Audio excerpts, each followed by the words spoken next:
Good morning mga idol. Ito yung dalawang stag ko natira, late born po ito. Kaso hindi ito nalagyan ng wing band. Sana WPC ito kaso hindi ko sila napalagyan.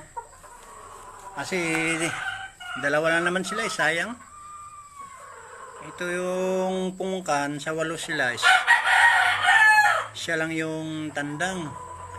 Ito naman sa 7 ata sila, siya lang tandang, kaya hindi ko na napalagyan.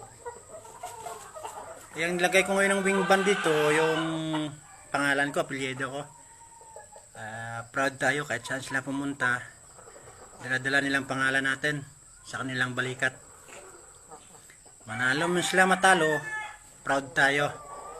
Kasi galing sila sa ating mga kamay, mula itlog hanggang ngayon na nakita natin, malalaki na sila. Proud tayo kahit ano pang kahinatnan nila. Mabili man sila ng buyer o tayo maglalaban sa kanila. Proud tayo dito. Sarili nating palaki ito, sarili nating papisa. Kaya hindi natin ikakahiya ang mga ito. Sa lahat ng manok ko, basta ako magpalahi, hindi ako pinapumalaki ko na ako yung nagpapasibol sa kanila.